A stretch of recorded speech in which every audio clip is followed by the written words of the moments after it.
Chicken here.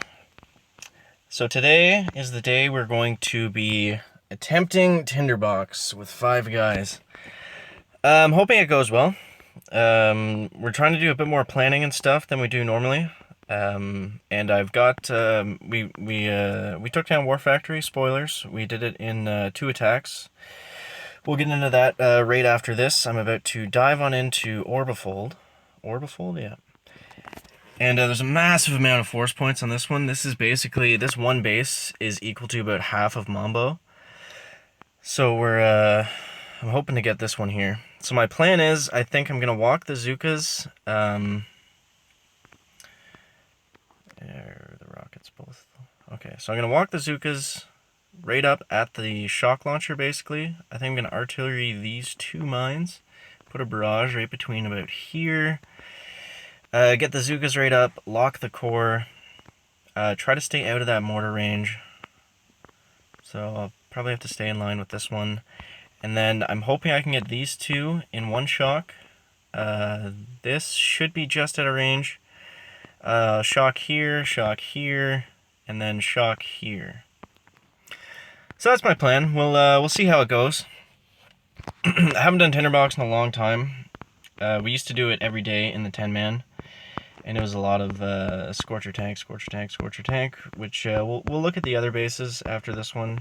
And we'll see, most of the attacks are going to be a version of Scorcher Tank, or I think one of them is actually all Scorchers. But anyways, diving on into Orbifold here. Okay, here we go.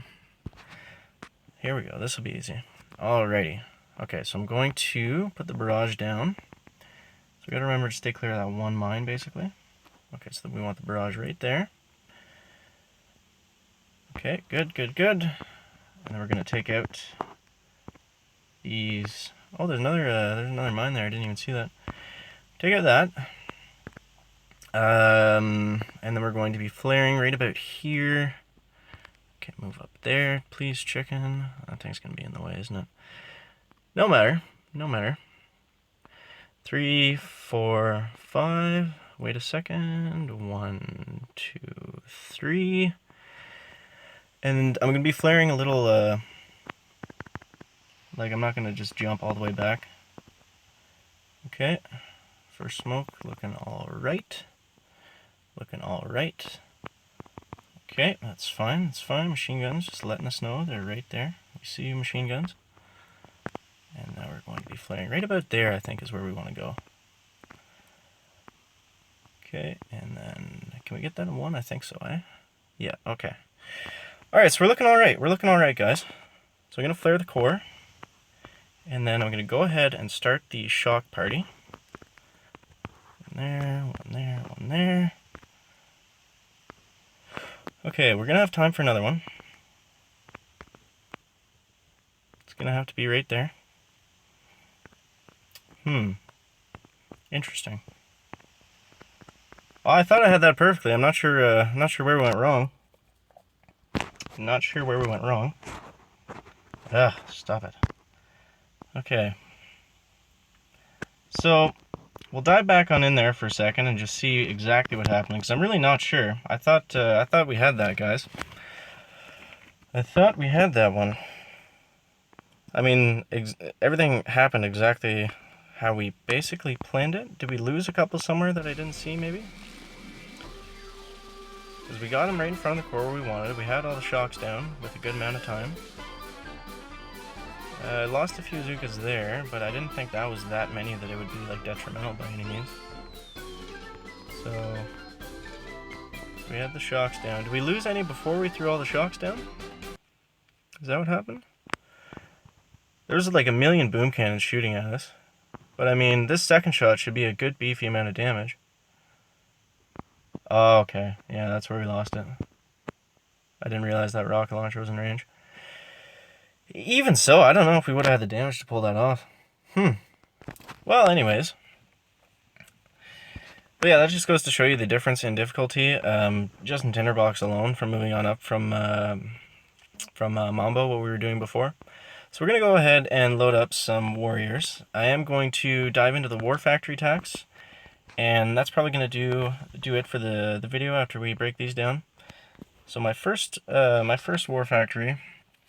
Also for the War Factory, I'm going to link Zmots below if you want to do it like as efficiently as possible.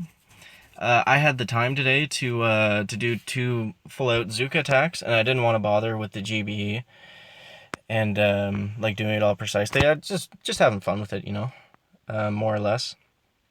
So basically, we got them up. This attack, I just wanted to clear these 4 rocket launchers, and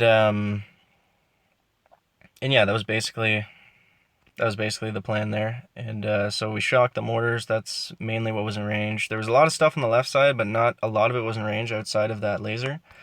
So we took down the rocket launchers, and I think I threw down some extra. I should have thrown it on the core because I finished it in the next attack, but I just decided like maybe I would have enough to take down the laser or something, but didn't end up having that much. So and then we jumped into the last attack, and you can actually do this if you have enough GBE.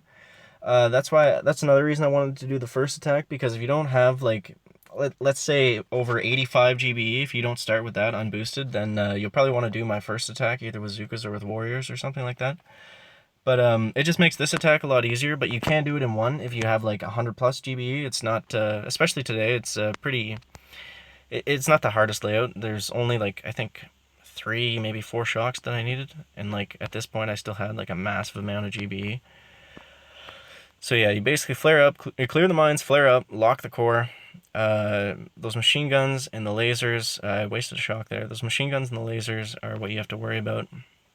I actually missed the shock blaster there too, so that was a pretty bad attack. You could easily do this in one, looking at it again, because I wasted 2 shocks basically, and I didn't throw the critters out in time. We still managed to do it. And looking at these rock launchers, I don't think you could shock them all in one, but you definitely could get them in 2, if you want to go that route and just practice like using all Zuka or whatever. So yeah, we'll look at the other bases that we got here, and whatever happens, we'll do a breakdown of how doing Tinderbox went for us. So for low point, usually it's the exact same as the ones we showed before. Get the Zukas up between here, clear, flare back, finish. It's not that hard. This one's going to be one of the harder ones. I did Orbifold because nobody else is really comfortable with Zukas in our task force. But for this one, it's going to be like how you've seen me do it before, more or less. Sorry, there's some sort of creature making noise in the background. It's going to be the same that you've seen me do it before, more or less. Get the Zukas up between the shock launcher, clear all that stuff, flare back, critter the single shot, sniper towers, boom cannons, and then you should be good to go. Residue, it's a pretty easy base. I think we're just going to go straight on with Scorcher Tank.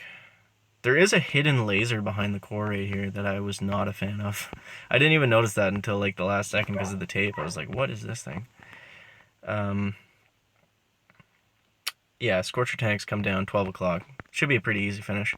So even with the fails today, we're going to be, we should still be able to get more than 475 force points, which is what we would get with Mambo.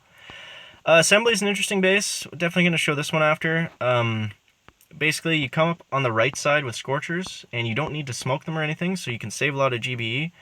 And then basically you come up and you park them between these 2 rocket launchers. You let them clear about these 6 buildings, and then you flare back, and then you flare onto the core. And they should have enough to pick it all off. Or sorry, to take the core down, because it's only like 638k.